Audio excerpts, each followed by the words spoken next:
It's time for HawgSports Live from HawgSports.com, a division of 24/7 Sports, presented by Crain Automotive. The Crain team's got 'em. Visit them online at crainteam.com. And now with the latest breaking updates on HawgSports, here's Trey Biddy. What's up, everybody? Trey Biddy with HawgSports.com, HAWGsports.com. It's primer time to put on the base layer ahead of Arkansas's matchup against Texas A&M in Fayetteville. This is the third SEC game for the Razorbacks. The first home game is the fourth SEC game for the Aggies and the first road game. Interesting how that scheduling works out. We're going to be joined by Carter Karels at Gig'em 24/7 to help us break down the matchup. Kevin Bohannan as well. We'll take your questions. I'm sure there'll be plenty of coaching search discussion also. All that and more on your Arkansas versus Texas A&M primer.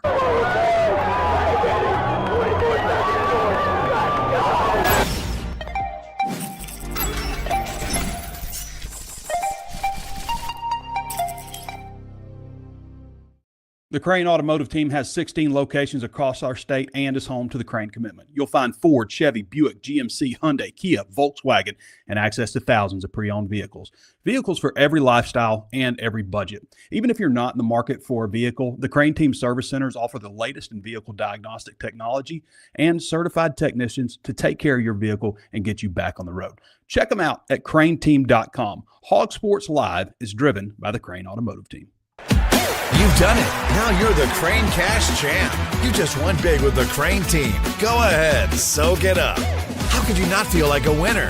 You dominated with our low price guarantee, and you got way more for your trade. Plus, with statewide delivery on thousands of vehicles from 16 locations, and the fact that we'll beat any other dealer's price, we make our Kansans feel like champions every day. That's winning. That's the Crain team. Visit crainteam.com.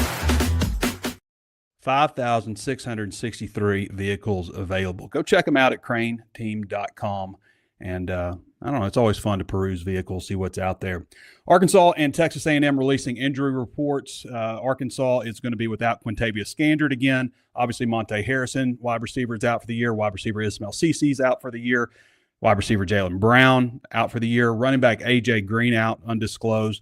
Tight end Jeremiah Beck is out again. Andreas Poshka is out again. He had surgery, I think. I think it was a back, maybe. Danny Saili's out, and David Oakey's out. David Oakey's out again, and Saili, he was playing, I guess, in the fourth quarter, but I did notice late in that game they had Kevin Otis in when they're trying to stop the run, and the true freshman. So that's not good news for Arkansas. In fact, that is an area that scares me for Arkansas. We saw how Arkansas struggled when they needed to get the ball back against Tennessee last weekend, and they couldn't get back on the field. Le'Veon Moss is out for Texas A&M. That is a big one. He's got an ankle. They've got tight end Keati Armstrong is listed as questionable. Not a very long injury list for Texas A&M. Those are the kind of things that tend to happen when you have a good season. You don't have a lot of injuries. We always talk about our keys to victory: turnovers, penalties, special teams, injuries, decisions in key moments, and, of course, making your opponent pay for your mistake, kind of overarching. But we'll be joined with Kevin Bohannan to talk about some of those and the 5 burning questions as well. So a few notable injury items there. When you look at Texas A&M, the thing that stands out to me is how they get into the backfield. Against Auburn, I've watched several of the A&M games this year. Against Auburn, they have the ball with a chance to go down and win. This is a 16-10 game. And they bring 6. A&M brings 6 at them, and it's just lightning. And it's a fourth down. It's 4th and 1. Auburn decides to throw the ball on 4th and 1. And they bring 6 at them, and it's a sack. I mean, almost instantly. 21 sacks this season, an average of 3.5 per game to rank 3rd in the SEC. They also rank 3rd with 47 TFLs, 7.8 a game. Putting opponents behind the sticks makes it easier to get off 3rd down, and that's what Texas A&M has done. One of the main things that Arkansas has to avoid is being like in 3rd and long situations. They just can't do that.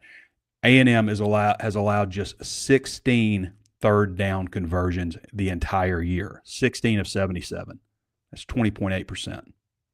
That's pretty impressive. When you look at the other side of the ball, Arkansas is one of the best teams in the country.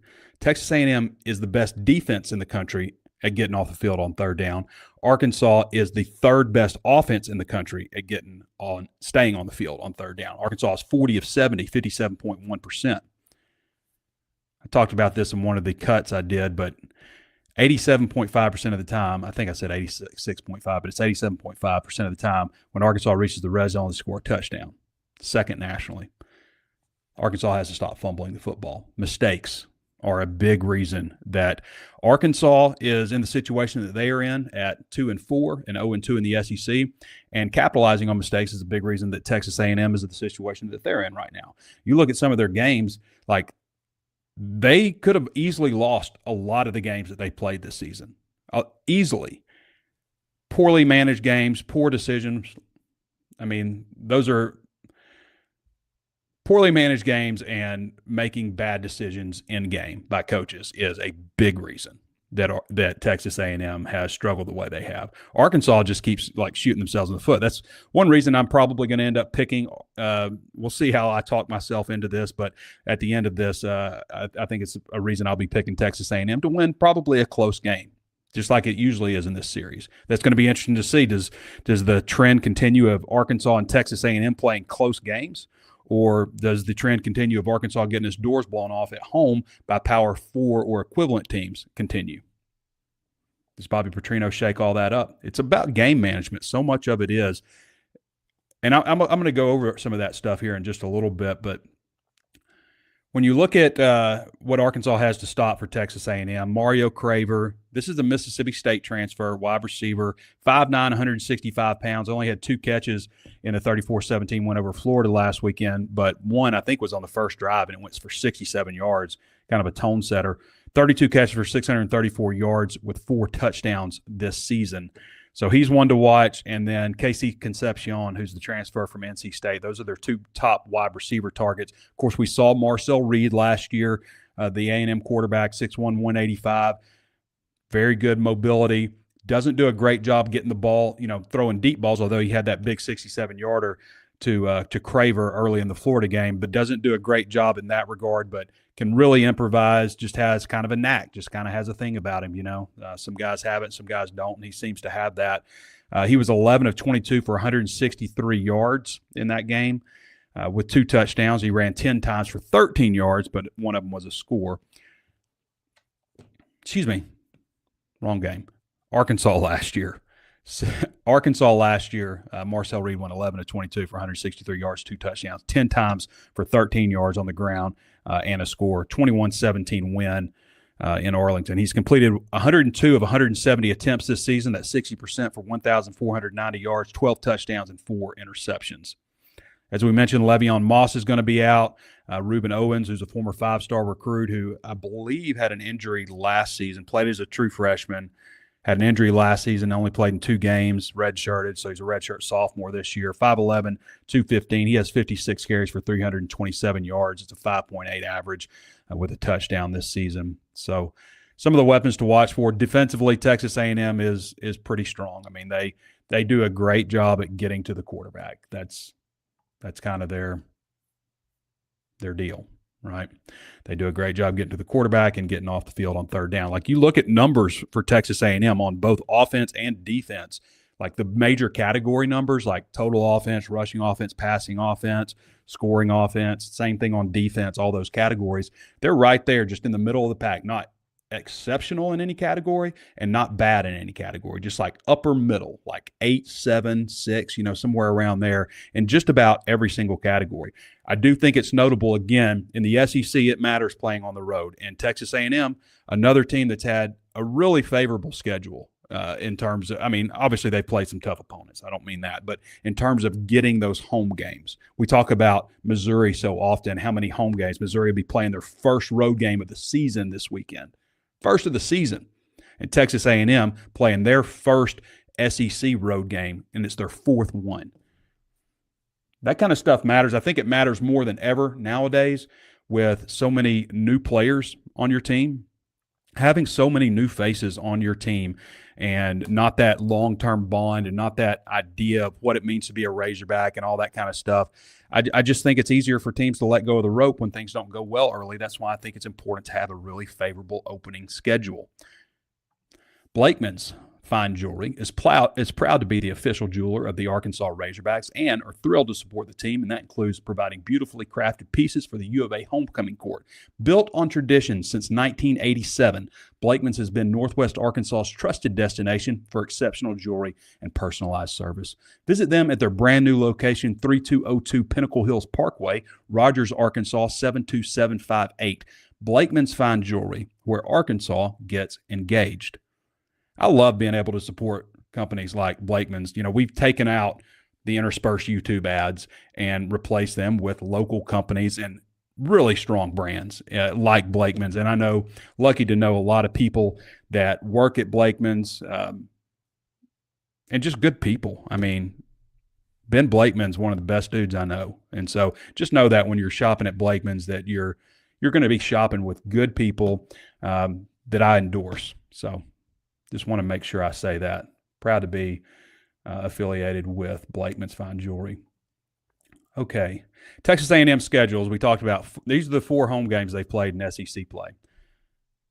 The 3. This is their 4th coming up. Auburn, Mississippi State, and Florida. 3 teams that, no juggernauts in that group, right? But obviously SEC teams. So they beat Auburn 16-10. They beat Mississippi State 31-9. That game was actually really close. And then suddenly, 31-9. They beat Florida 34-17, another example of that. And of course, Arkansas coming up. The Notre Dame game, to me, Notre Dame really gave this game away late in the game. They should have won that game, and they just kind of blew it. So let's talk about some of those. Let's look a little bit deeper into what A&M has done so far this season. So I mentioned managing the game. That's going to be so important, and that's the problem.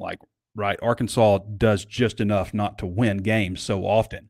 But if they can manage this game, guys, I'm telling you, I'm sorry. I know people are going to be like, you're crazy, Trey. They can beat them. They can actually beat Texas A&M, but they have to manage the game. They can't turn the ball over. They can't be a high penalty team. All those intangible things. That's where A&M has won. They have intangible teams to death. And so Arkansas has to be the team that manages the game better. Against Notre Dame, they had 13 penalties for 86 yards, including down in the red zone when they're trying to score to win the game. Notre Dame had a penalty. Notre Dame just kind of gave them this. I thought that there was probably a penalty on their touchdown pass. I thought it was a hold, but I'm still not sure how Notre Dame even let it get to that point and let that slip away. Against Auburn, A&M had 13 penalties for 119 yards. At home, these are home games. The Notre Dame one's on the road, but this is at home. 13 penalties for 119 yards versus Auburn. Auburn couldn't protect Jackson Arnold, who to me is okay. He's not a great quarterback. He's not a guy that's going to win you a title or anything. But Auburn gave up 5 sacks. Those are drive killers.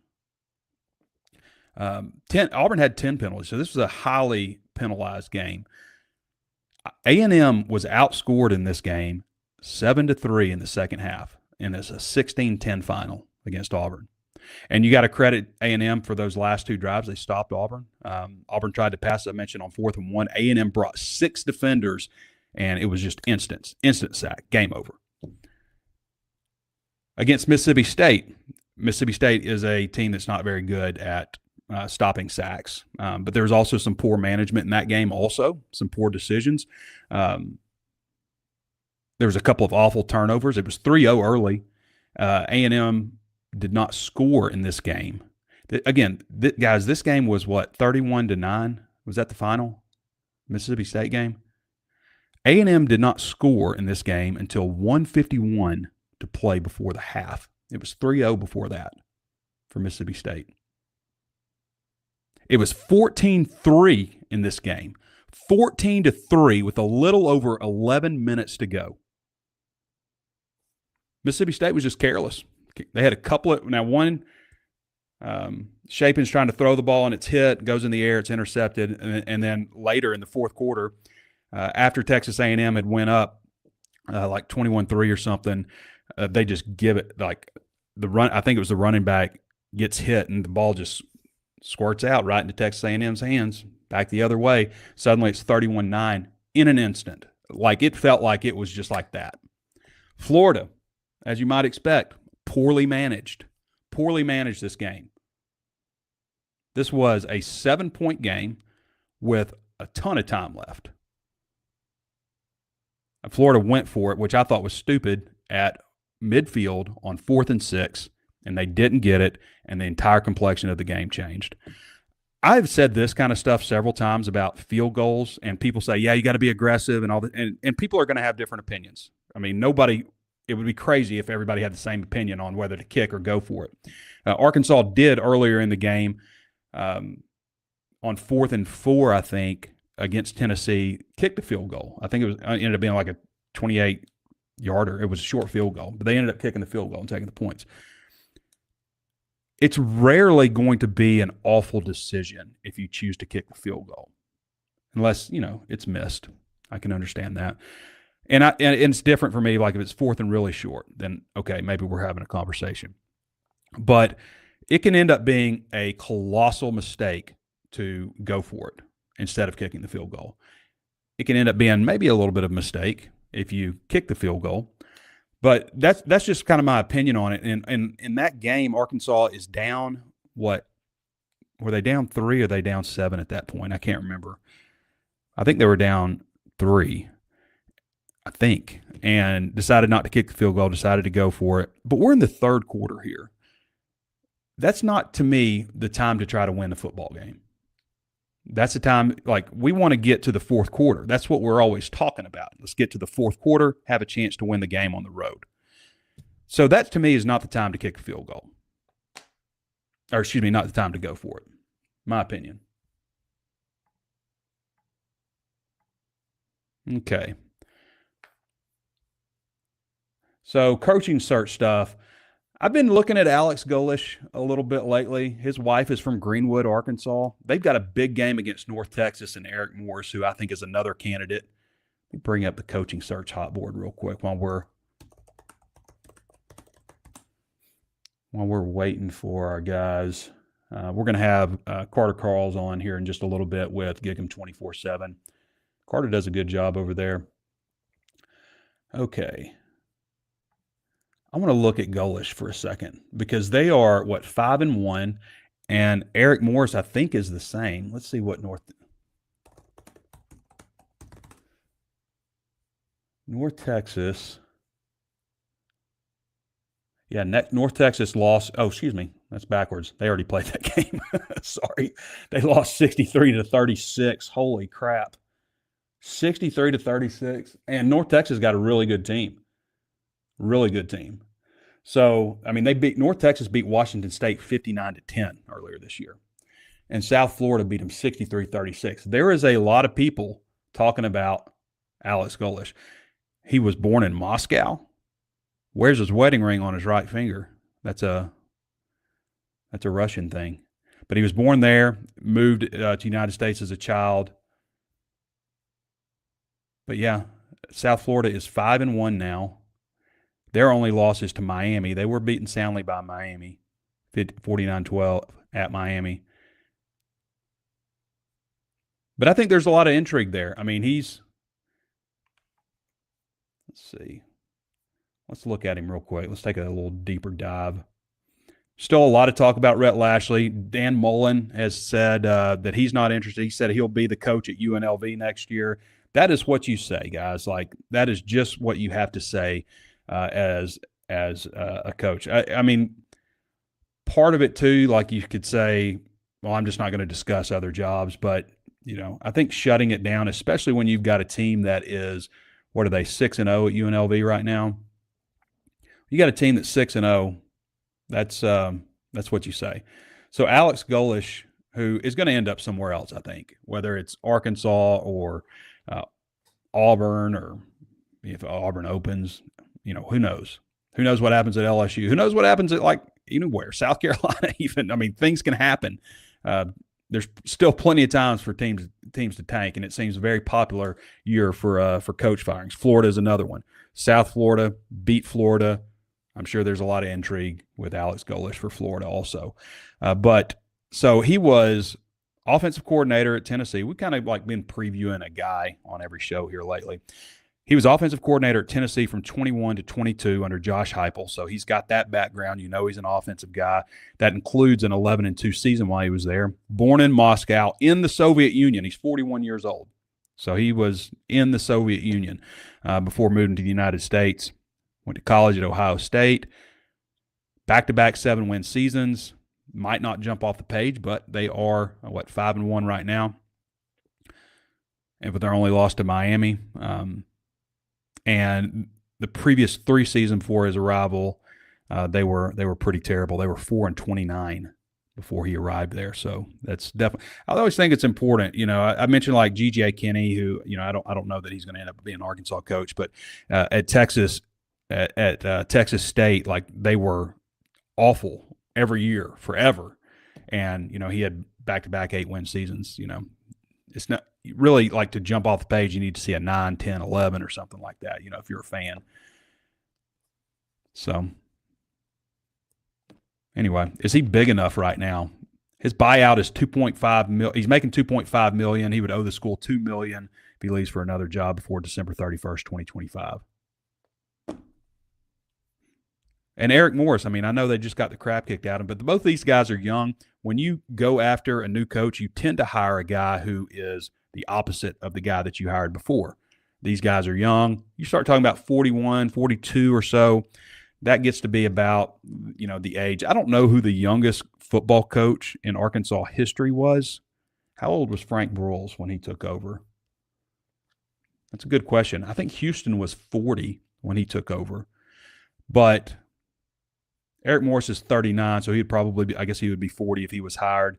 He's from Texas. I like that Texas background. Played college football at Texas Tech, was OC and quarterbacks coach at Washington State and at Incarnate Word. I believe he brought in Cam Ward to Incarnate Word and then Washington State,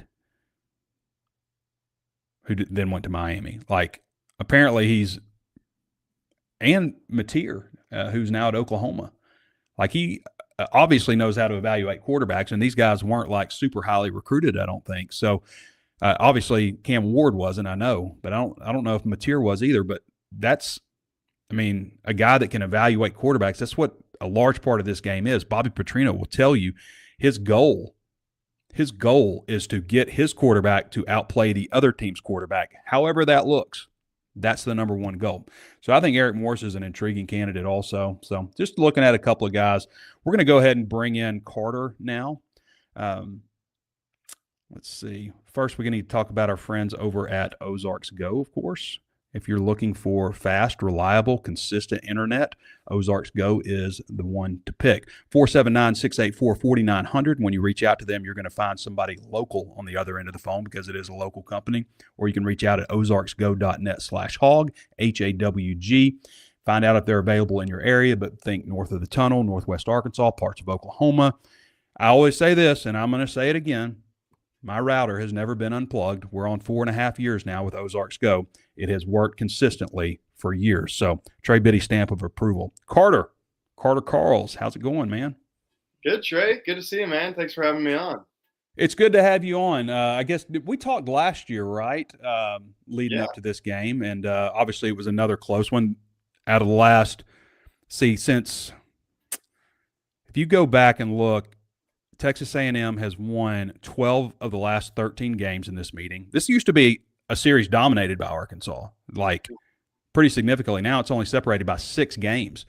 But in those 12 victories that A&M has had, 7 of them have been one-score games. This is like, there's been some beatdowns, obviously, but 7 of them have been one-score games. So it seems like Arkansas just consistently does just enough not to win the games, which has kind of been a hallmark of this program the last 13 years.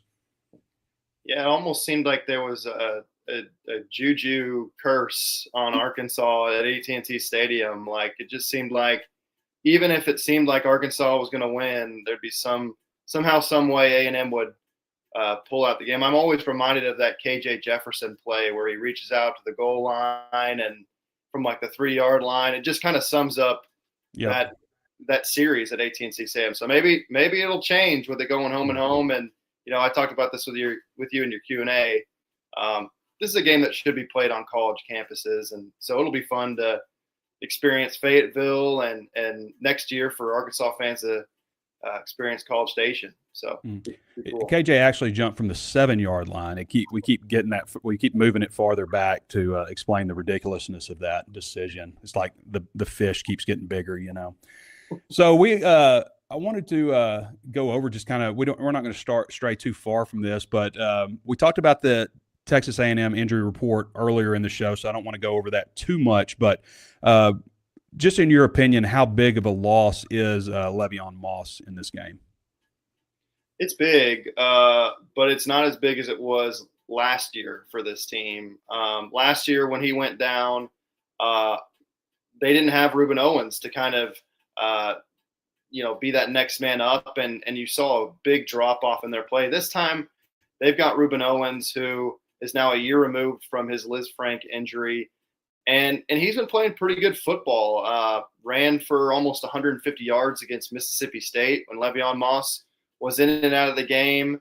He did enough in that fourth quarter last week against Florida to kind of put the game on ice. And, former 5-star recruit, now he's a junior, starting to kind of look like the guy that people thought he would be. But he's certainly no Le'Veon Moss. And, when Moss came out of the game against Florida, A&M was on fire offensively. They scored touchdowns on their first 3 drives.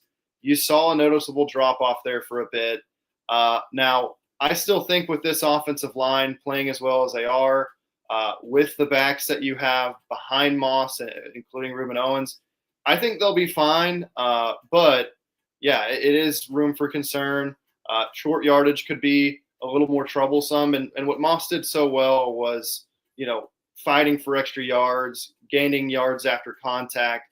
That's something that not a lot of other running backs in the country can do as well as him. So definitely, a big loss for A&M. I remember I tell people this all the time, but when Mike Elko was defensive coordinator at Texas A&M, I had him on a coaching search hot board, and people are just like, why? What would you know? And then did it again when he was at Duke when I thought there was going to be a coaching change in 2023, and I had the board ready. But I thought he did a remarkable job in year one at Texas A&M, considering how the calendar was. We talked about that so much on the show. Everybody's probably like, Trey, stop talking about how the calendar used to be. But when you look across college football, it's like the teams that had success with a changeover last year, Texas A&M and Indiana. And that's pretty much it. Everybody else who had a coaching change had an awful team.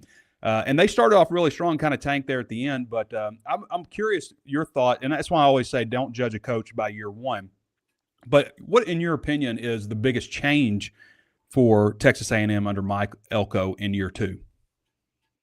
Well, I think it's probably 2 things. One is the talent infusion that they had. When you think of A&M, you think of the 2022 class, and some of these players they had under Jimbo that were big time recruits, but a lot of those guys are gone now. I think if you count up the 85 scholarship players A&M has, it's either 61 or 64 of them were brought in under Mike Elko in a 2-year span.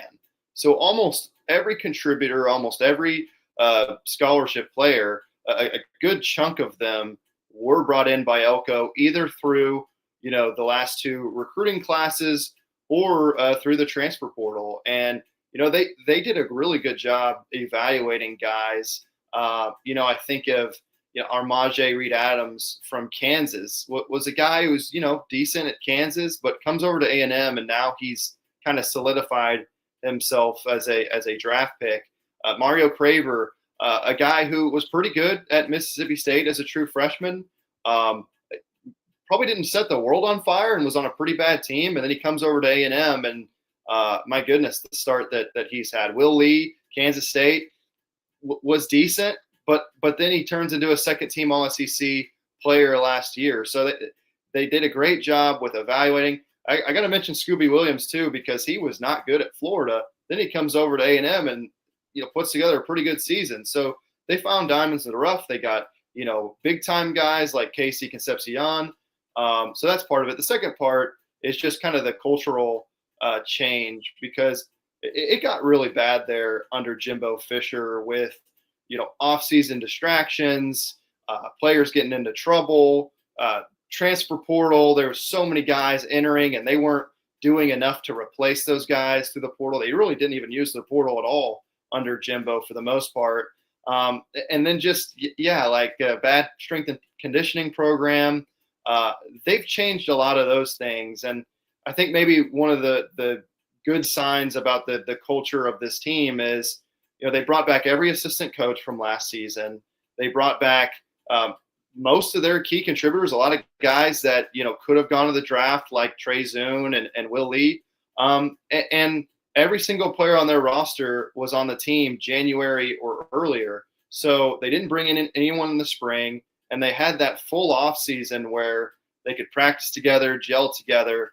Whereas that first off season, they were just trying to assemble a roster and a coaching staff, and they had to do it in very, very quick order. So they had that full off season together, and you're really seeing it pay off right now. Carter Karels joining us from Gig'em 24/7. You can follow all his content over there.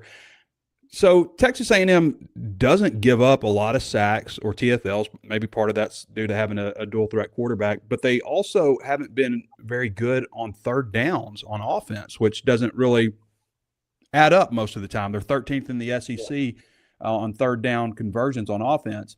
What do you think is a reason for that? And if you were Arkansas, what would you do to attack them? Yeah, so I think the biggest issue has been penalties for this team when it comes to third downs. And they've been so good at explosive plays this year. But if you can get them into methodically drive down the field, you can hope that they'll end up making a self-inflicted error, because it's something that they've done this season. They had 13 penalties against Notre Dame, and they had 13 penalties against Auburn. And there was a stretch, I think, through the first 4 or 5 games where I think they're 133rd in the country in penalties per game. And so, getting them into those back-breaking situations by being good on first and second down can get you in a spot where, they might have a holding penalty and all of a sudden they're 3rd and 12. They might have a false start. On the road when there's noise, you can have a lot more pre-snap penalties. And that's what happened to them against Notre Dame. I think out of their 13 penalties, 9 or 10 of them were pre-snap on offense. And they have cleaned it up over the last couple of weeks. I think they had 3 last week against Florida, 9 the week before, which, still isn't great, but 3 of them were like right at the beginning of the game. They had 6 the rest of the game, and, they were averaging like 10 a game. So they've cleaned it up a little bit, and they've been 16 of 31 over the last 2 games. So they have improved. But if you're going to, try to limit this offense, you got to limit the explosive plays. You've got to tackle well in space, because Casey Concepcion and Mario Craver, if you don't bring those guys down, they can be gone in a heartbeat. And I think with Le'Veon Moss not being a factor, not being in this game, you could probably key in on Casey Concepcion and Mario Craver a little bit more. And I think some teams have had a little bit of success with, either doubling or kind of showing that bracket coverage where it's like, okay, beat us with somebody else. And Marcel Reed hasn't really thrown it to a lot of guys other than those 2 guys. So if you can keep them from doing a lot of damage, you're going to be asking Reuben Owens and somebody else to really do it. And I think that's what you got to do if you're Arkansas. Seems like Texas A&M has done a really good job at making opponents pay for mistakes. We talk about that all the time. That's ultimately what this game is, because there's been like the Mississippi State game was just blown wide open suddenly. The Auburn game was only 16-10, but A&M seems to step up time and time again when it matters. And a lot of times the opponent that Texas A&M has played has really managed the game kind of poorly in key moments. How do you see this one playing out? I do think it's notable that this is the 4th game for Texas A&M. It's their first one on the road, and it's conversely Arkansas's 3rd SEC game and their first one at home. How do you see this one playing out Saturday in Fayetteville? Well, I think this Arkansas offense is for real, and they're going to be highly motivated with it being the first home game under Bobby Petrino, and certainly first home game in forever against A&M since 2013. So I think Arkansas will come out to a hot start. I do think that this offense should give A&M a lot of problems. A&M has been fortunate over the last few weeks where, they played a Mississippi State team that had a pretty trash offensive line. They played an Auburn team that, just had a really bad left tackle and not a good quarterback play. And a Florida team that, it is a little bit, just kind of meh. So they have, while their defense has been very impressive, they have been playing, suspect offenses for the most part. Florida's kind of gotten their act together, but I think Arkansas is another animal. They're in that tier with Notre Dame that A&M has faced where, they could put up 30-plus points against A&M. But ultimately, I still have a lot of questions with Arkansas's defense. I know they showed some progress against Tennessee. So I think A&M should be able to move the ball down the field pretty well.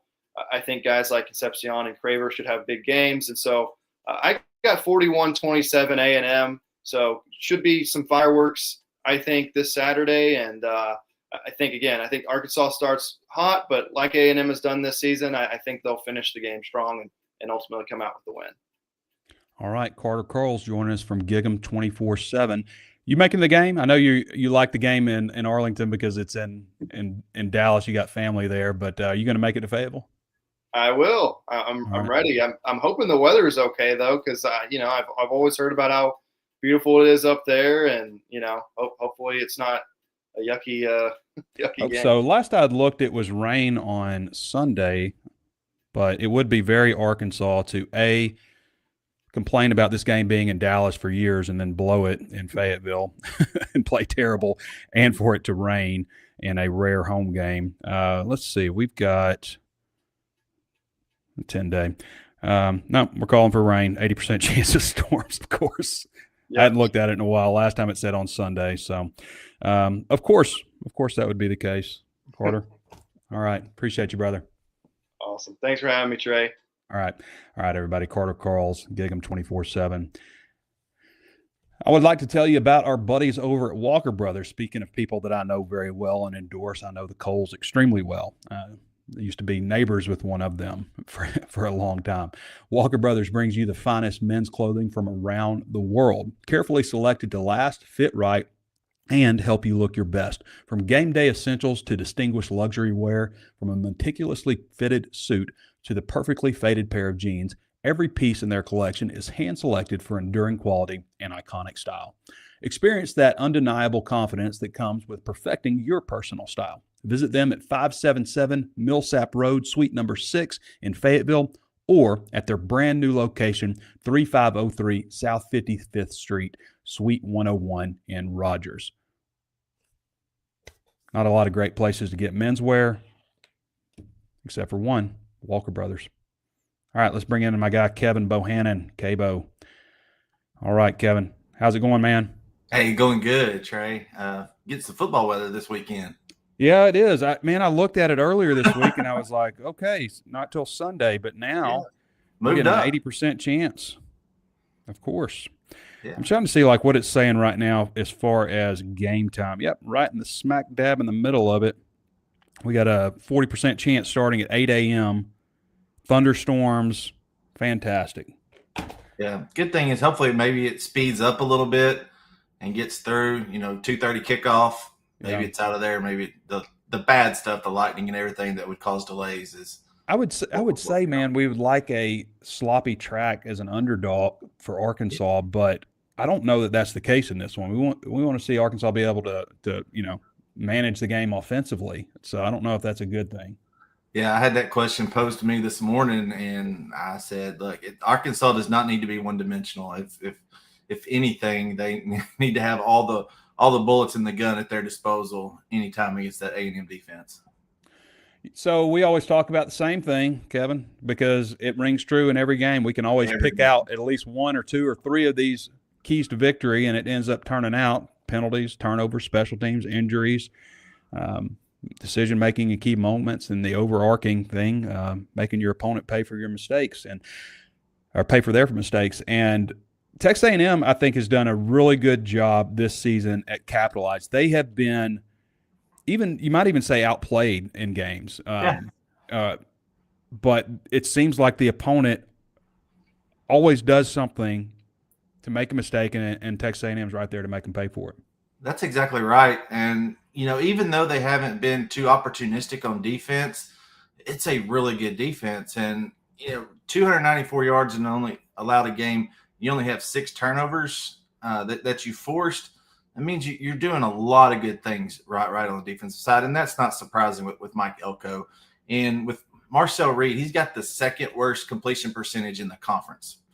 I'm not real big on his mechanics. He's average at best in that category, but he gets his team down the field. They had some huge explosive plays against Notre Dame, 17 out of 37 for 360 yards. Mario Craver was huge in that game. That's why I picked, got that picture of him running away from Notre Dame to be the picture on the article this morning. They scored on fourth and goal at the end of the game to a seldom used tight end.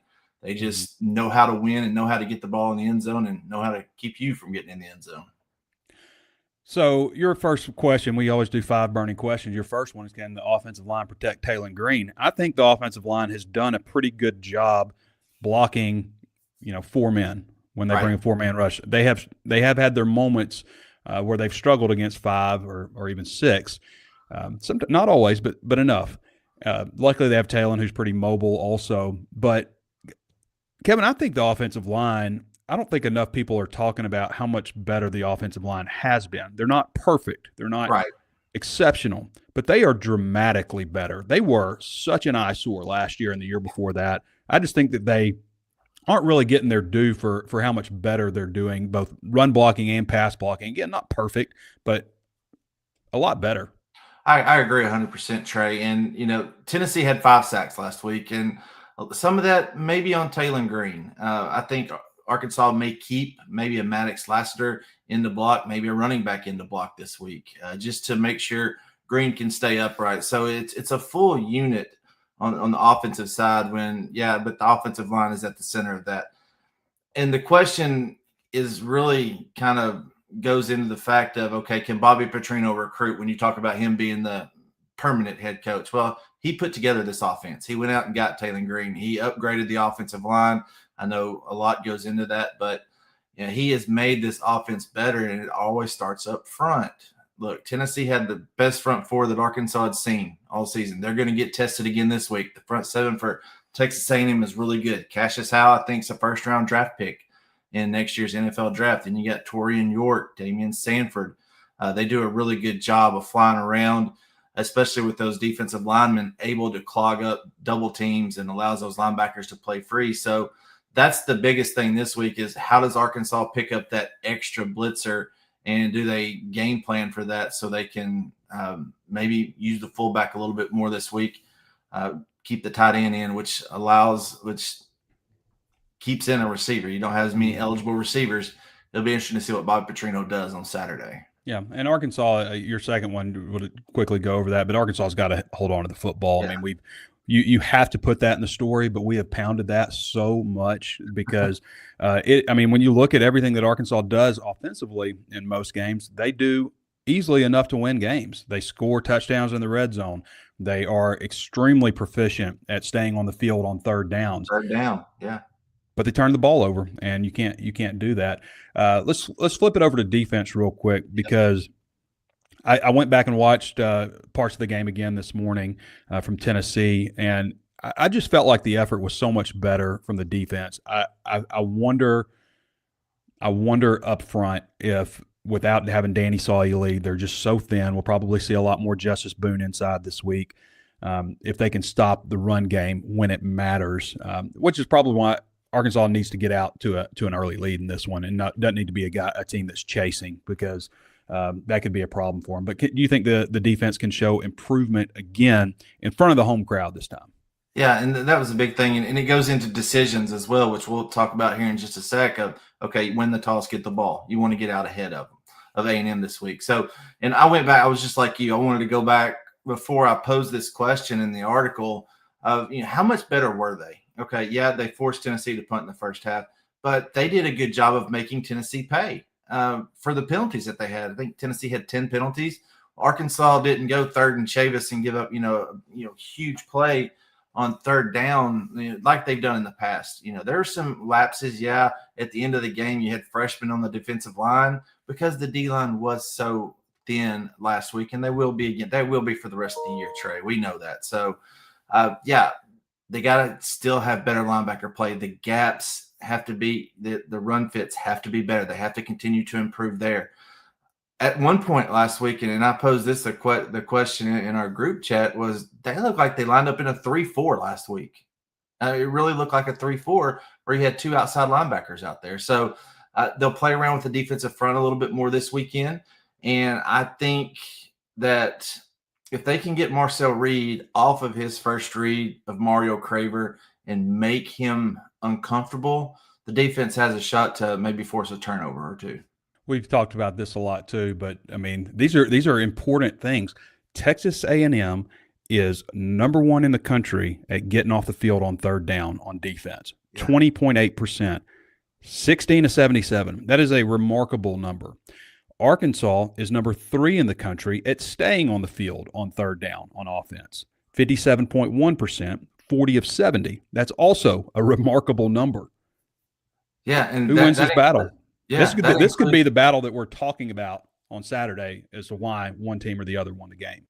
That's exactly right. I said every week there will be a particular matchup statistically that we always focus on, and we're always looking at to see, okay, if Arkansas can win this battle, they have a good shot to win the game. And everything kept going back to the third down percentages for the Arkansas offense and the A&M defense. It was like a blinking light. It said, please put me in here. I mean, it was a no-brainer at the end of the day, Trey, just because if you go back and look at how Texas A&M is with their tackles for loss, they're 47 tackles for loss on the year. They got 21 sacks, 3.5 sacks a game. So they're able to put pressure on a team that is really behind the chains. Look, Arkansas last week did a really good job on third down against Tennessee. Hostile environment, anything could happen, but they were over 50% once again. And Trey, they averaged 9 yards on third down last week.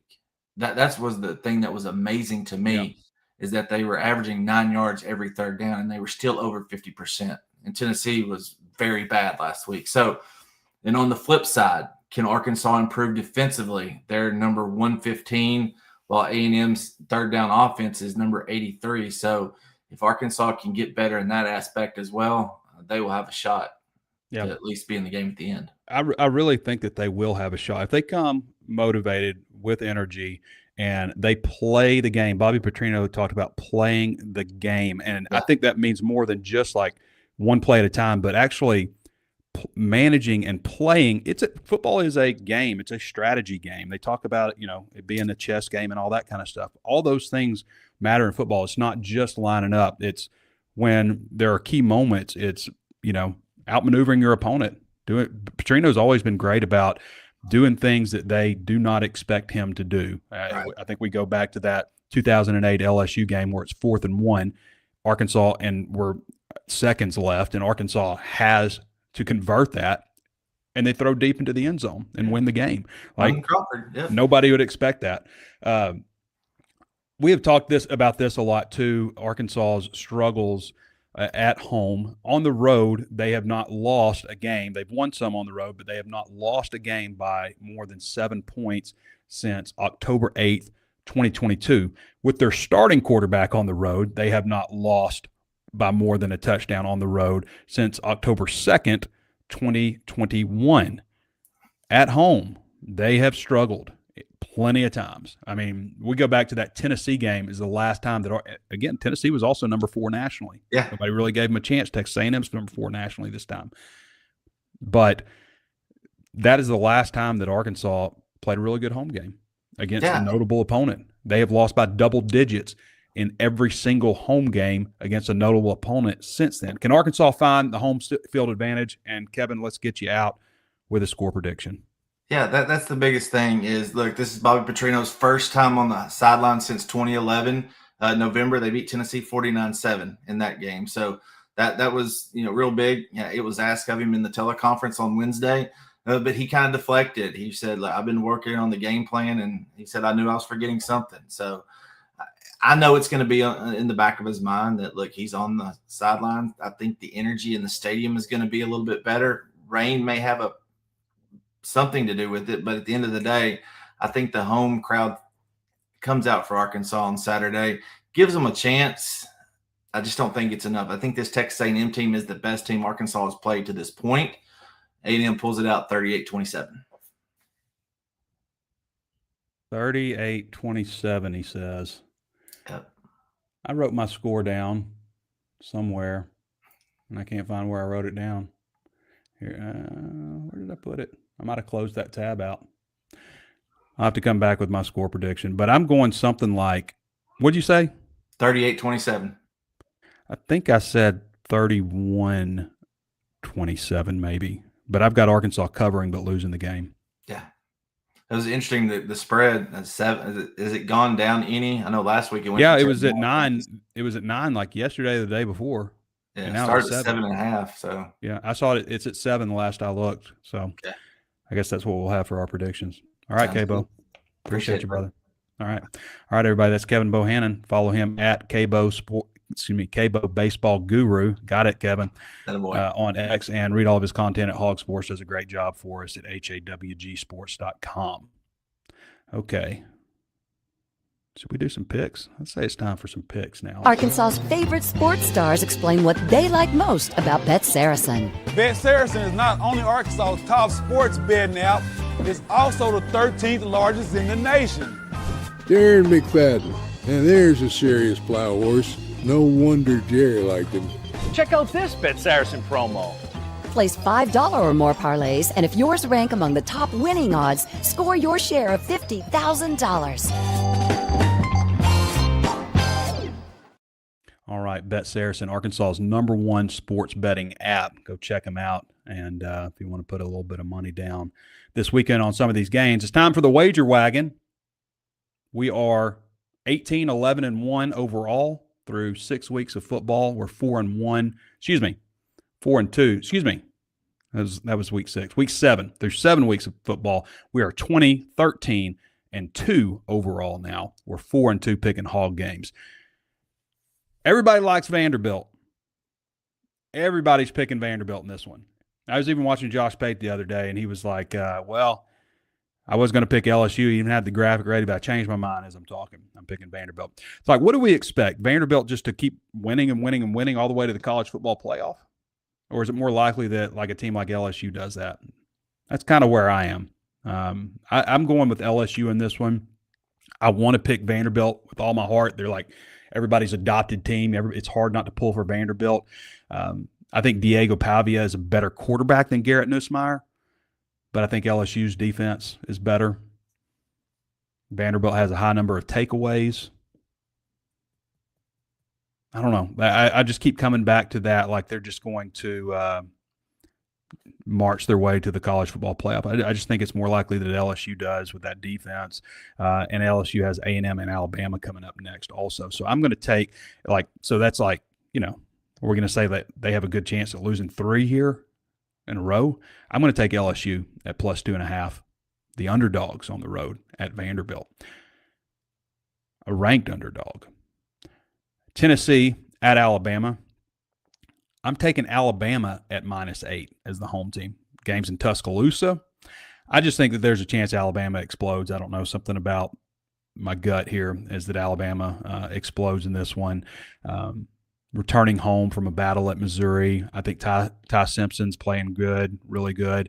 And I think Tennessee has some holes. I think that Alabama probably slow deaths Tennessee. Like a close game, a battle, and then it's just eventually just Alabama just kind of consumes them. Texas, -12.5 at Kentucky. Coming off of a big win against Oklahoma. I just think it's over for Kentucky. I just think that this is probably over for Stoops. 12.5 points is a lot for a home team.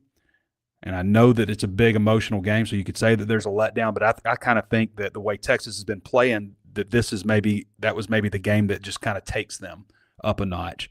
So I just think Kentucky's kind of let go, and this will be the start of a really tough stretch for Mark Stoops, who has done a really good job at Kentucky, really doesn't deserve to go out the way that he has. I know a lot of that's probably NIL with him. He's got so many good seasons logged, but that Texas A&M flirtation really hurt him. They screwed him over bad at Texas A&M, not, basically hiring him and then telling him, sorry, I know it got out and everything, but yeah. He probably should have left Kentucky a while earlier, because that's what happens with college football. I see so many people also talking about, the decision to do this is going to be bad. We're just going to end up firing this guy. But that's what's going to happen. You're most likely going to fire whoever this hire is going to be, whether it's Bobby Petrino, whether it's Alex Golish, Eric Morris, Rhett Lashley, whoever it is. Most likely going to end up being fired. That's the cold, hard truth of it. Just hope that you get a few good seasons out of them before that happens. All right, so Oklahoma, I like Oklahoma minus 5.5 against South Carolina. I just don't think South Carolina is that good. I've mentioned before, I don't think Shane Beamer is that great a coach. I like Shane Beamer, sure. I don't know. I just don't see that it. I think Oklahoma's just got better players. I think they'll bounce back on the road at South Carolina. I like them at minus 5.5. Ole Miss at Georgia. Part of me wants to say that karma's coming for Georgia for the clap. I thought Kirby did a terrible job answering that question also about that. I mean, it's obviously, I get it, do whatever it takes. It's not like all these coaches out there are not doing everything that they can to get an edge off the field, at least. You don't always see it. But, Kirby's lying his ass off if he's telling people that he was clapping his hands. Absurd. You might as well just own up to it. It's a bad look. But Ole Miss keeps finding ways to win close games. They won by 3 against Washington State last year, 5 against LSU, 7 against Arkansas, 7 against Kentucky, a bad Kentucky team. This is their first trip on the road since playing Kentucky on September 6th. Again, hello, SEC offices. Scheduling. That's the kind of crap I'm talking about. Anyway, I'm taking Georgia at minus 7.5 at home. I didn't think Ole Miss looked very good against Washington State. And again, that's a really bad Washington State team. Really bad.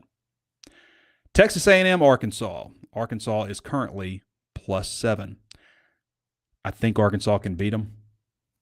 I really do. I really think that Texas A&M has benefited so much on a lot of breaks, capitalizing on these breaks, but breaks presented to them. You have to have the break presented to you, and then you have to make the other team pay. And I think they've capitalized a lot. I think that they have run into situations where they have played teams that have poorly managed key moments in the game, time and time again. And Texas A&M makes them pay. That's what football is. I say that all the time, so anybody listening from Texas A&M shouldn't get mad at that. That is what football is, making your opponents pay for the mistakes. I hate when people say, we beat ourselves. No, you didn't. You presented opportunities for them to capitalize, and they did. This isn't my birthday weekend, or this isn't my birthday on Saturday, but it's my birthday weekend. My birthday is October 19th. Arkansas is 1-6 all time on my birthday, by the way. 0-7 against SEC teams since 2012 on what I would call my birthday weekend. The weekend I would, probably celebrate my birthday, if it's a midweek birthday. 0-7 since 2012. I didn't go back any farther than that. I just figured I would stop after the Bobby Petrino era. So that ain't good. I've had a lot of crappy birthdays with Razorback games, but I do think Arkansas is going to cover this. These two teams traditionally play very close. Not always, but more times than not, they play a very close game. And I want this for Bobby Petrino, so it tells me that I should probably be prepared to be disappointed. Texas A&M has a record of capitalizing on mistakes. Arkansas has a record of presenting opportunities for teams to capitalize on mistakes. Texas A&M 31, Arkansas 27. So we're taking Arkansas to cover, but we're taking Texas A&M to win the game. That's it. That's the wager wagon today. Have we fulfilled all of our obligations? I believe we have. Questions? I can feel a little tickle in my throat from talking too much, so we'll see how we go here. It's been a pretty long show, almost an hour so far.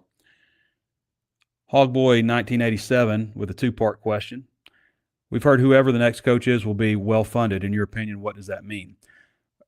That means to me having an advanced scouting department, so you know ahead of time what's available.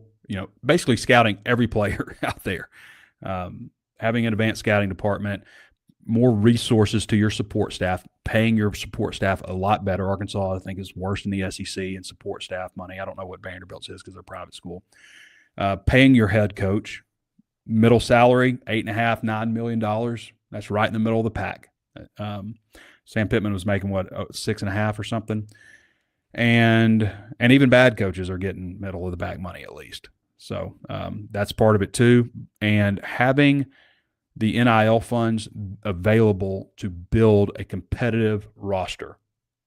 That's what it means. Having those resources, paying your coach, paying his staff, having enough analysts, having enough advanced scouting, and having NIL money. Along those same lines, he says, along those same lines, I think 95% of my audience is male. Have you heard anything about the Hunter Yurachek was supposedly to present? Along the same lines, have you heard anything about the plan Hunter Yurachek was supposed to present to ensure the next head coach is well-funded? I have not.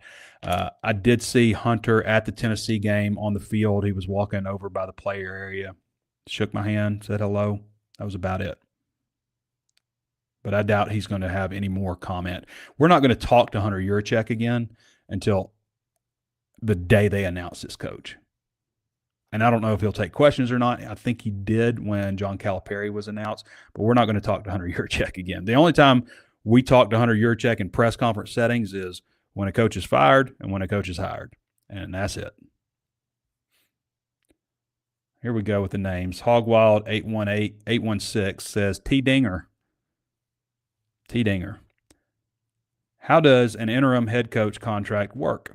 That's a good question. I keep meaning to ask that, but is Bobby getting more money for doing the coach's show, or is this just like, hey, if you want the job, these are the responsibilities that you got to add? Is he still operating on his OC contract? I believe so. Or does it get renegotiated somehow when he takes head coach until he's sure that he gets bumped and comp since he's taken on a lot more duties? I guess I could FOI that, or I could probably just hit up Kyle Parkinson and he'd probably just tell me. But I do wonder, I don't think it would be anything big other than maybe since he's got a couple more duties here and there with press conferences and Sam Pittman, well, not Sam Pittman Live anymore, whatever they're calling it now. Arnold Ziffel says, has there been any contact with John Gruden, interview or such, about the head coach position? I have not heard anything about John Gruden and the head coaching position other than Arkansas fans being enamored with the idea of bringing him in. KP Willia says, Trey, based on your travels to other schools, how does game day atmosphere compare to others? Crappy. It feels like game day and in-game crowd engagement has gotten a little stale and corporate over the last couple of years. It has. Do you think the school should look at refreshing or eliminating some of the less desirable things? John and Talia's live commentary, so many on-field sponsorship recognitions, move or removal of Hogtown. Yes to a lot of this. Now, John and Talia, I'm not a big fan of some of the breaks on there. I do think that you could probably reinvent some of the things that they do, kind of change things around a little bit for them, because it's difficult on them to come on there with excitement in their voice about, a field goal try attempt or something when Arkansas is getting the other crap beat out of them. That's a difficult job. That's a difficult look for you. I do think that you look at reinventing what you're asking them to do, but I don't think it's just them. I think there's a lot of other things. I'm glad that they removed the walk through the A. You guys remember that? Jeff Long started that. So everything's peaked. We are peak energy and running through the A, crowds going nuts. Okay, everybody, let's take it down a notch. Let's take it down. Everybody just calm down before kickoff. We're going to walk these boosters through. And appreciate the boosters. Yes, absolutely. Recognize these people. Huge supporter of recognizing. But we're going to quiet things down and play some soft music and walk these boosters through the day. Calm it down, everybody. I just think that was ridiculous. I'm glad they got rid of that. It's been years since they, did that, but that's the kind of stuff just kind of very out of touch. And I mentioned like South Carolina, you get so pumped up before the start of a game there. Alabama, just the sing-along nature that you have. Tennessee was great. When it got dark at Tennessee and they've got the LEDs going and spotlights everywhere. I think Oxford, the job that they have done from the first year that Lane Kiffin was there to now, I guess it would have been the second year Lane Kiffin was there. I think that's when I was in Oxford. Yeah, year 2. But to now, like, it's a totally different atmosphere. The whole vibe and everything, the energy level is just different. And Arkansas, to me, just there's things that they're getting wrong in terms of how to get the fan involved, how to get the fans to, interact and stuff. And part of it's playing crappy and losing. I mean, that Tennessee game was a lot of fun. The Texas game was a lot of fun. I just think that there are things that they could look at in terms of like, do we really want to see, dogs out on the field catching Frisbees, I guess? I mean, or do we want to sing Sweet Caroline or, something else that's familiar to everybody that everybody can sing along to, or we want to see more hog calls and stuff like that. But no, I don't think that I just think you kind of got to look at the Hogtown thing frustrates me a little bit too before games. Not that they have it. It's just that, from a traffic flow standpoint, there are games that I go to, now like Tennessee or Ole Miss, and I'm just like, pretty much zipping right on in. Just zip on in to the stadium. No problem. And, we expanded Maple right by the stadium to 4 lanes. And when they did that, I was like, awesome. Great idea. This will help traffic flow. And what do? They close the street down for games and put a stage there. Why even expand the street? Like, it makes no sense to me to do that if you're just going to shut it down. I don't know. Stuff like that drive me a little crazy. Like, I have Hogtown, but let's move it a little bit. You can move it a little bit, have it somewhere else. Figure out parking. Trey, let's see. Hog Collar Tackle says, 2-part, did Crutchfield get any playing time against Tennessee? Don't remember seeing him. I don't know. I can't remember. I don't remember seeing him out there. Cam Shank's got a lot more playing time. With the D-line injuries, do we see 3 more 3-man fronts? Possible. Tell us a little bit about what you've seen from freshman D-line guys, their freshman defensive linemen. Kevin Otis is probably the first one. Caleb Bell. I think the other one, I'm spacing on his name right now, so I'm trying to – but I don't think he traveled. He did not travel for the last game. And I believe Caleb Bell did. So it would be Bell and Kevin Otis would probably be the top 2 guys there. Chance to make an impact? No. I mean, just they're freshman defensive linemen. Like, can they make a play here and there? Sure, but odds are they're going to get pushed around a little bit. It's just what it is. I mean, that's just the perils of being a freshman defensive lineman. It's just not an ideal situation. They'll be good players, I think. But Trey, you said during the Arkansas coaching search walking talk on 928 that you think one of your biggest character flaws is expecting too much out of people. What is an example of that? I think I struggle with that too. Expecting them to get my order right at Taco Bell and getting pissed when I get home and it's not, or when I drive off, or it's mainly my reaction sometimes. I don't know, when those people screwed my lawn up, I was so mad. Like, I thought I was going to have a heart attack. I was so mad. And I've tried to work on that kind of stuff, but that one got me. But yeah, I mean, just like,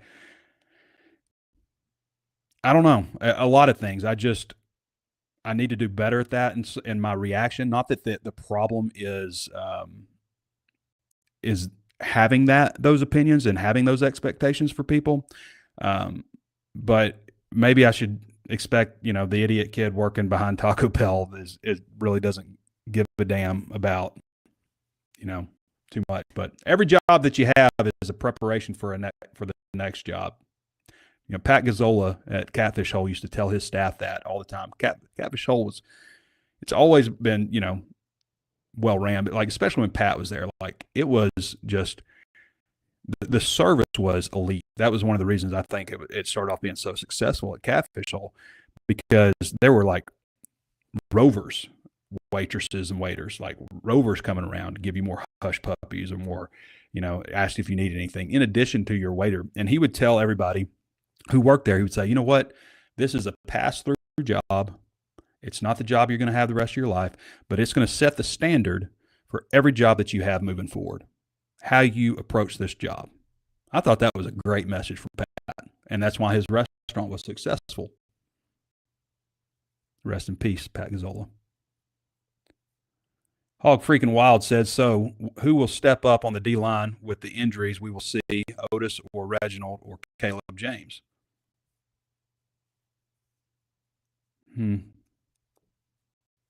Reginald Vaughn is the other guy. I don't think you're going to see Caleb James. I think it's going to be Otis is the guy that they will rely on most, and maybe Caleb Bell some. But we haven't really seen any Caleb James. And as I mentioned, Reginald Vaughn didn't travel last week. I don't know if that's if he was injured, they would have to have it in the injury report. Hog Jackets 1 says, any updates on 100-year checks planned for NIL moving forward? We kind of talked about that a little bit earlier, but I would just think that if you hire, not only if you hire the right coach, but I think the idea of a change will inspire a lot of people, but I don't know what the plan is exactly for NIL, and we're not going to get that from him exactly. When there is stuff to be reported, I do have some channels that I can go through to find that kind of information, but I have not heard anything just yet on it. I may try to hit a few people up and see if I can find a little bit more on that, because that is a good point. It would be nice to know a little bit about what the plan actually is and the level of approval for all that kind of stuff. Any chatter about Golish being in the mix? I mean, that he should be in the mix. I don't think there's anything hard saying Golish, is a firm candidate, but he absolutely should be in the mix. Story of the Year says you talk a lot about how Arkansas has had no momentum as a program since 2021. Saturday feels like Bobby's chance to really swing the momentum in his favor. I agree. It's hard for me to see him generating enough momentum to win the job without beating the Aggies on Saturday. What do you think? Yeah, I think so too. You can't just keep having close losses. And people can say it's not about wins and losses, about how you compete. But I really think when we look down the road, if Bobby Petrino is hired, then he's not going to get a lot of grace year one. He's going to be expected, people will look at this as his year one when they, reflect on it. But man, Bobby does the thing with Bobby Petrino is he rarely does stupid stuff. He just doesn't. A lot of when they lose games, a lot of times, when they have under Bobby in the past at Arkansas, they lost games because they got, outplayed, beaten by better teams, those kinds of things. It was pretty rare that he did something you're like, what are you thinking? Bobby, what are you thinking? Now, I didn't agree with the field goal, not going for it on that. But again, there's a lot of people that argue both ways on that kind of thing. I don't know that there's a real right answer, although I like my more conservative approach to those kinds of things, especially when we're talking about the third quarter. Tinfoil Hog Hat. Trey, a lot has been said about your impersonation skills. I will donate 1,000 to NIL if you perfect Ed Orgeron time to tell perfect McTelvin and Gene's name in the press conference from 2017. I have to go look at that. I actually, when I did Ed Orgeron, I was just totally off the cuff. I mean, I've done it before, but I always start football season by listening to that Colonel Reb is crying. Can you save us from this dread? That's so funny. Coach O took his shirt off, and this is what he said.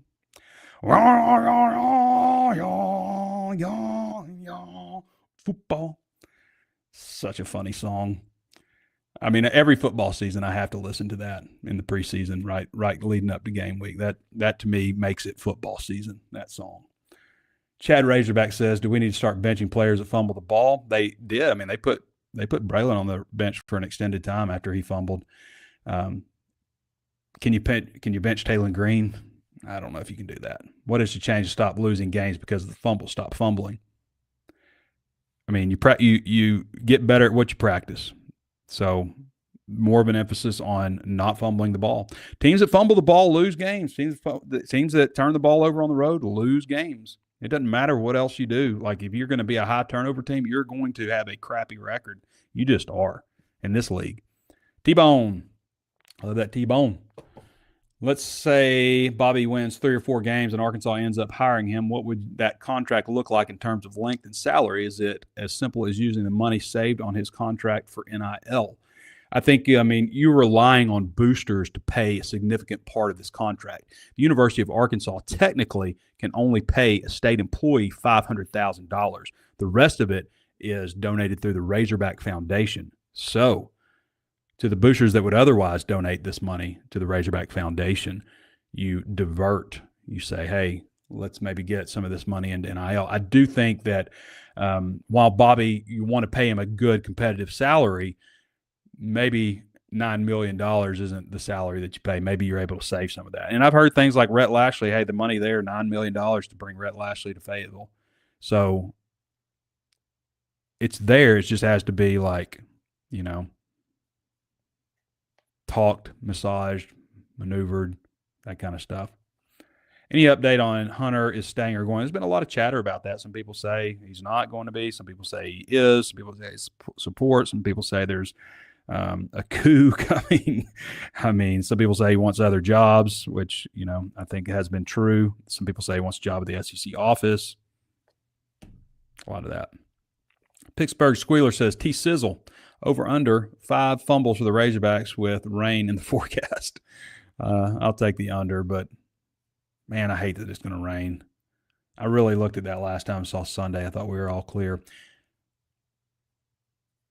How excited, says Man of Squealer, you see Bobby Petrino back on the sidelines of Fayetteville as head coach. We finally break the streak of playing like dog water here at home.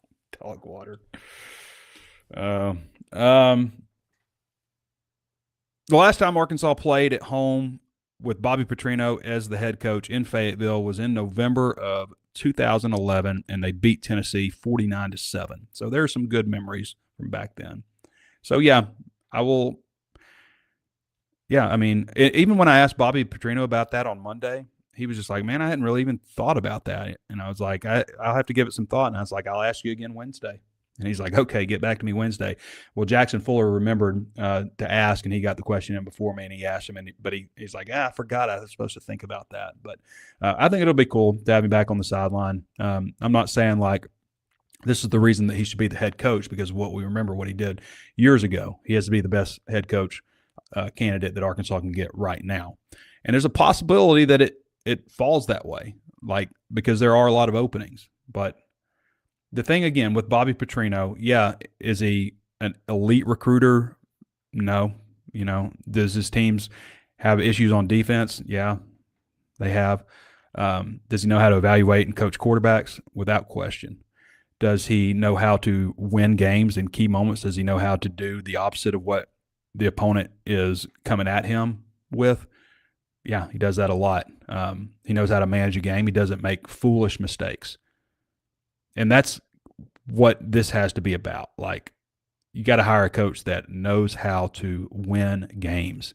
Too many coaches out there do all the things that you need to do between, but when it comes down to those critical moments at the end, a lot of guys just completely fold, just make terrible decisions time and time again. Clock management issues, the wrong decisions on where to go for it or not. Like, Billy Napier going for it on 4th and 6 from midfield with time left. Like, that was a game-changing moment, stuff like that. And Bobby doesn't do that, but that doesn't mean he's the best candidate that Arkansas can get right now because there are other coaches out there. You just need to make sure you hire a winner. Hire a winner. Okay. I'm going to have to cut it, guys. My throat is done, and I've gone for almost an hour 20 here, so 2 hours. That's not 2 hours, hell. It'd be 120 minutes. Toby Math was not going to be part of this. An hour and 20 minutes so far. All right, everybody. I want to thank our friends over at Crain Automotive. Go check them out at crainteam.com, Crain Automotive. 16 locations in Arkansas. Our friends at Walker Brothers, of course, for fine menswear. Our friends at Bet Saracen, if you want to lay a little money on the game. Our friends at Blakeman, if you want to get engaged. Consider getting engaged at Blakeman's. That's where Arkansas gets engaged. And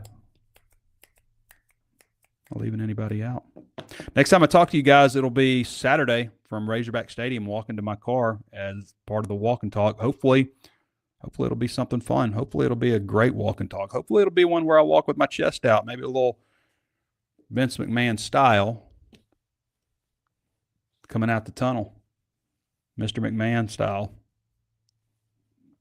Not the real life guy. All right, everybody. Appreciate you joining me. Thanks to Kevin Bohannan and Carter Karels also for hopping on. This has been Trey Biddy with HawgSports.com, and we'll catch you next time.